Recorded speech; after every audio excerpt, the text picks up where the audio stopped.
আশ্রম। তাহলে আমরা কোথায় এলাম? শ্রীধাম বৃন্দাবন।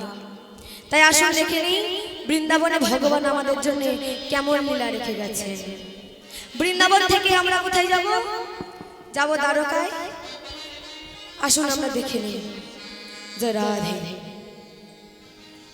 আজ শ্রীমতী রাধা রানী কৃষ্ণকান্তা স্বরূপিণী অনুরাগিণী গরবিণী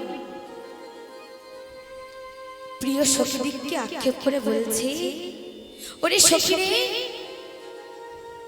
ওরে সখী রে, বলতে পারিস, বলতে পারিস আমার কৃষ্ণ কথা কোথায় আছে? আমার প্রাণ গোবিন্দ। ওরে ললিতা, ওরে বিশাখা, তুই জানিস যে কৃষ্ণকে আমি একটি নয়নের পলকে যতক্ষণ সময় লাগে সেই সময়টুকু যদি না আমি তাকে দেখতে পাই তাহলে তখন আমার মনে কি হয় জানিস? যে আমার প্রাণ আছে কি গেছে আমি সেটা বুঝতে পারি না। ওরে, যে কৃষ্ণকে আমি এত ভালোবাসলাম, যে কৃষ্ণকে আমি মন প্রাণ দিয়ে দিলাম, যার চরণে আমার দেহ মন প্রাণ সঁপে দিলাম, জানিস ওরে তুলসী রে, ওরে ললিতা, ওরে বিশাখা, আজ সেই কৃষ্ণকে আমি আজ 100 বছর হয়ে গেল আমি তার দেখা পেলাম। বলতে পারিস, বলতে পারিস ওরে সজনী, কোন দেশে গেলে কোথায় গেলে আমি আমার বধূকে পাবো? তোরা দে না, একবার বলে দে না যে আমার প্রাণ গোবিন্দ কোথায় আছে। ওরে সজনী,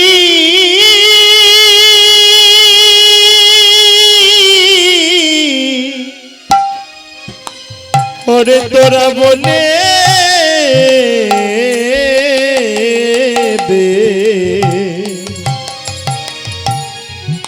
আমি কোথায় গেলে কৃষ্ণ পাবো? বলে দে রে, একবার বলে দে না,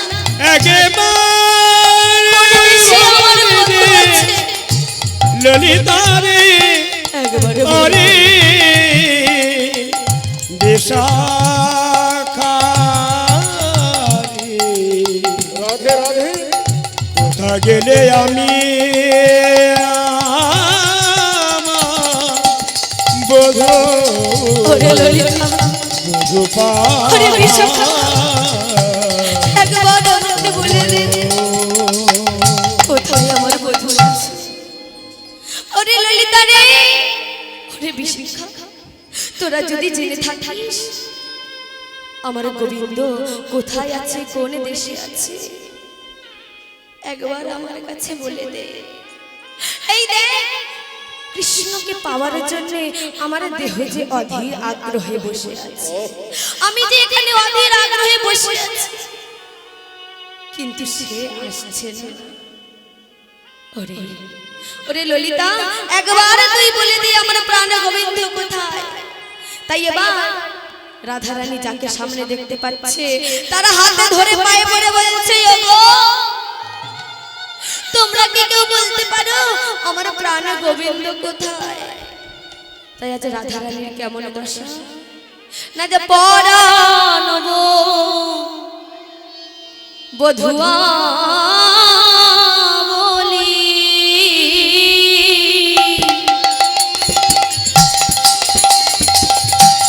ললিতা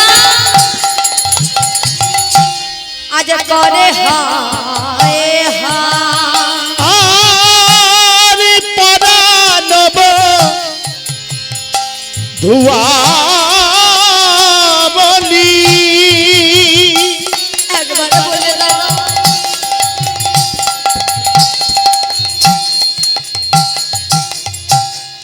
করে হায় ললিতা রে,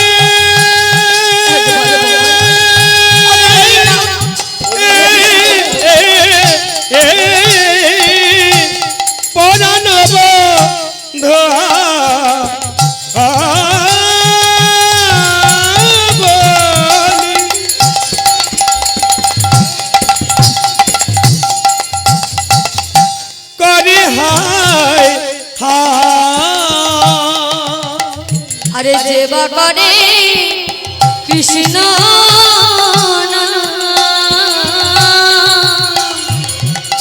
আজ ধরে তার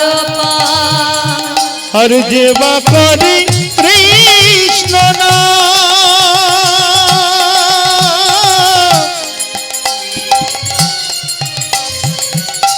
দড়ি তার যেবা করে কৃষ্ণ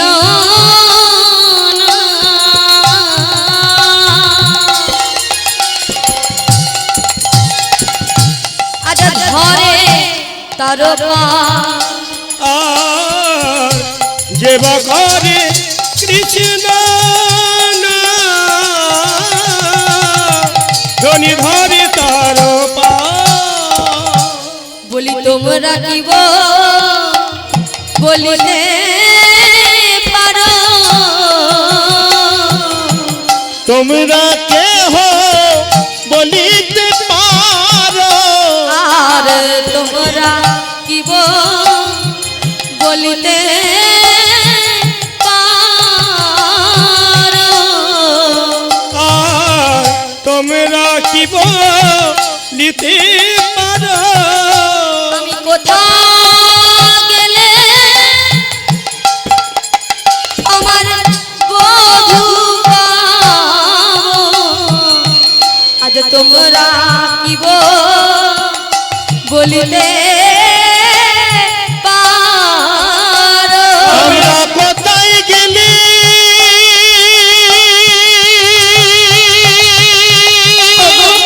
তোমরা বলে দাও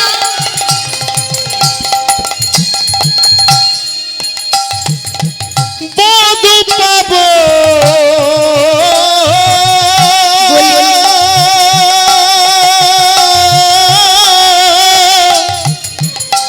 তোমরা কেহ বলিতে পারো আমি কোথাও গেলে বধূ পাবো ওই না তোমরা কেহ বলিতে পারো কোথাও গেলে বধূ ওই না তোমরা কেহ বলিতে পারো ওই না কোথায় গেলে কৃষ্ণ পাবো ওই না কোথায় গেলে মধু পাবো কোথায় গেলে মধু পাবো ওই না কোথায় গেলে মধু পাবো আমি কোথা গেলে মধু পাবো যে করিও কৃষ্ণ না রাধে ধরে তার ওগো বসন্ত বায়ু যত শক্তি তোমাদের আছে ব্যথিত করে তোলো আমাকে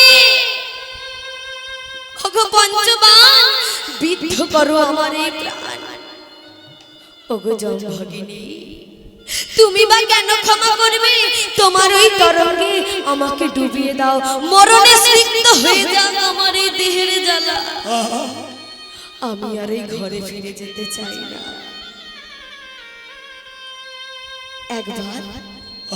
একবার তো তোমরা তোমাদের ওই তরঙ্গে আমাকে ডুবিয়ে দাও মরণে সিক্ত হয়ে যাক এই দেহের জ্বালা আজ ধনী আজ কি করছে না সবার কাছে অনুনয় বিনয় করে বলছে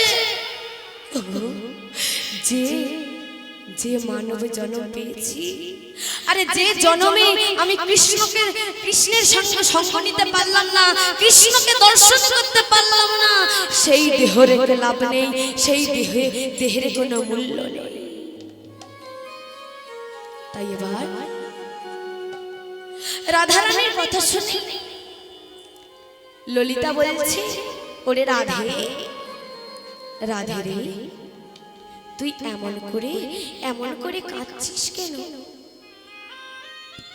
তুই কি জানিস না রাধে তুই কি জানিস না যে আমাদের একমাত্র ব্রজের জীবন আমাদের ব্রজমণ্ডল পরিত্যাগ করে সেজে চলে গেছে ওরে ওরে রাধে তোর এই প্রাণ মধুর মনে দয়া মায়া প্রেম ভালোবাসা বলতে কিছু নাই। যদি ভালোবাসা থাকতো, যদি প্রেম থাকতো, বলতে পারিস রাধে এমন করে কে এমন করে চলে যায়। হরি বল হরি বল। সে যাওয়ার আগে একবারও ভাবেনি যে আমি যদি এই বৃন্দাবনীকে পরিত্যাগ করি, এই ব্রজবাসীকে পরিত্যাগ করি, তাহলে এরা যে কি করে বেঁচে থাকবে তারা একবারও চিন্তা করলো না। সে আমাদেরকে পরিত্যাগ করে এই ব্রজ ছেড়ে সে কবে ওই মথুরায় চলে গেছে। জানিস রাধে, সে ছিল এখানে রাজার ছেলে, কিন্তু সেখানে সে হয়েছে রাজাধিরাজ। এখানে সে বাস করত বৃক্ষের তলে, এখন সে বাস করছে রাজপ্রাসাদে, রাজ সিংহাসনে। ওরে, এখানে তার হাতে ছিল মোহন মুরলী, আর এখনো তার হাতে আছে রাজদণ্ড। এখানে এই বৃন্দাবনে তার পরিধানে ছিল পীতবাস, আর এখনো তার পরিধানে আছে রাজপ্রসাদ। রাধে রাধে। ওরে, সেই জন্য আমাদেরকে পরিত্যাগ করে রাজা হওয়ার জন্য ওখানে চলে গেছে, ওই বৃন্দাবনে চলে গেছে। আর আমাদের এই ব্রজের নন্দন কৃষ্ণ নন্দরাজের নন্দন আমাদের এই ব্রজ ছেড়ে চলে গেছে। আমাদের ব্রজের জীবন এই ব্রজ ছেড়ে চলে গেছে। রাধে, এমন করে কাঁদিস না রে রাধে, শোন রাধে, বলি এই ব্রজ ছেড়ে আজ ব্রজের জীবন আজ গেল মথুরা। ব্রজ ছেড়ে ব্রজের জীবন গেছে মথুরা। এই ব্রজ ছেড়ে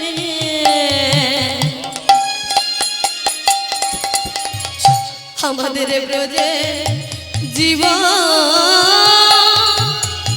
সে গেল মথুরা। ওই না ব্রজ ছেড়ে রাধে রাধে ব্রজের জীবন গেল মথুরাতে। এই ব্রজের যত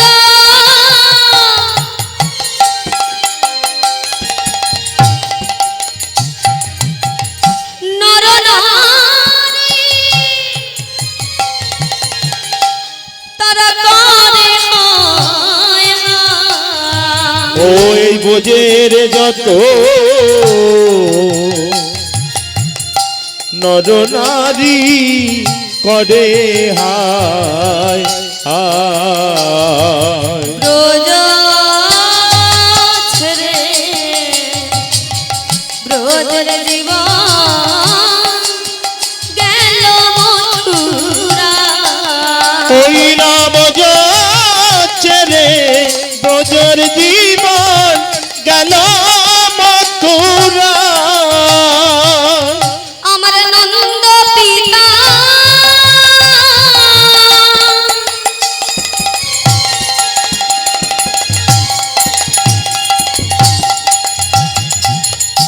দেখো জ্বেলেছে চিতা। ওই আমার নন্দ পিতা জেলেছেন চিতা। আমার নন্দ পিতা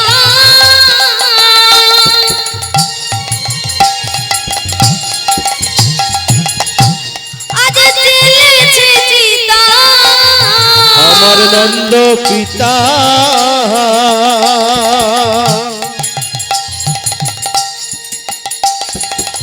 জেলেছে চিতা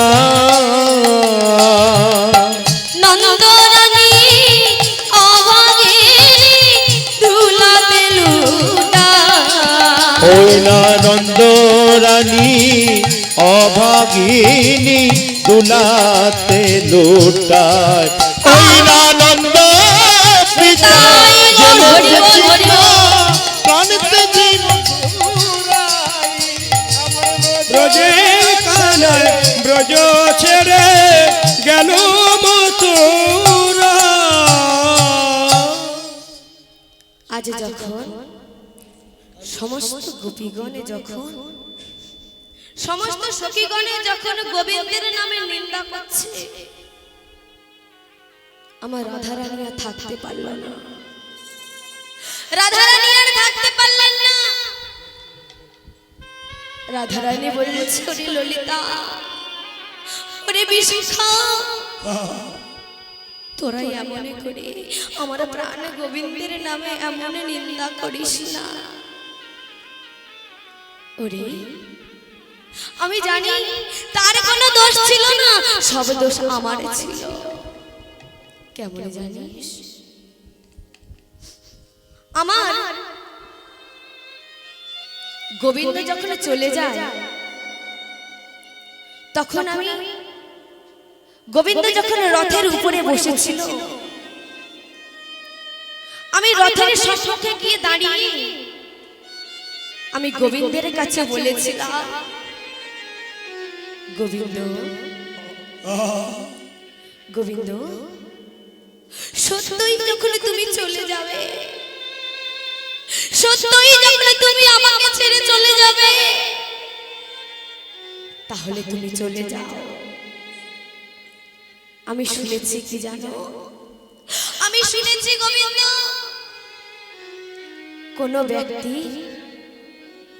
কোন যাত্রার সম্মুখে যদি মৃতদেহ পড়ে, মৃতদেহ যদি দর্শন করে, তার যাত্রা নাকি শুভ হয়। তাই বলি গোবিন্দ, তুমি যাবে চলে যাও, আমার কোনো আপত্তি নেই। তবে কি জানো গোবিন্দ, তুমি যখন চলে যাবে, যখন তুমি রথ চালিয়ে যাবে, আমি এই রাস্তাতে আজ আমি শয়ন করে থাকবো। আর তুমি যখন সত্যই চলে যাবে, তাহলে তোমার এই রথের চাকা আমার বক্ষের উপরে দিয়ে নিয়ে যাও গোবিন্দ। অন্তত আমার জীবনটা সার্থক হবে, তোমার যাত্রা শুভ হবে গোবিন্দ। রাধারানী যখন কেঁদে কেঁদে এমন কথা বলছে, তখন সেই রথ থেকে নেমে এসে গোবিন্দ রাধারানীর হাত ধরে বললেন, রাধে, ও রাধে, তুমি এমন করে কাঁদছো কেন রাধে? এই দেখো, তুমি এমন করে কেঁদো না, তুমি কাঁদলে যে আমি সহ্য করতে পারি না। তুমি হলে আমার আহ্লাদিনী শক্তি, তুমি আমার আনন্দদায়িনী শক্তি। তুমি যদি এমন করে কান্না করো, এমন করে যদি নয়নে জলে বক্ষ ভাসিয়ে কাঁদো, আমার যে রাস্তা পিছল হয়ে যাবে রাধে। রাধে, তুমি এমন করে কেঁদো না। এই দেখো বিনোদিনী রাধে, রাধে, ও গো রাধা রানী,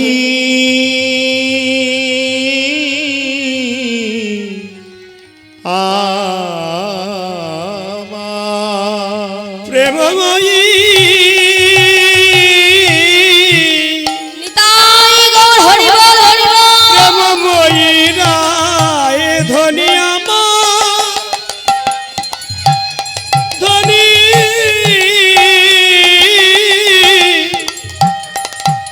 এ রায় ধনী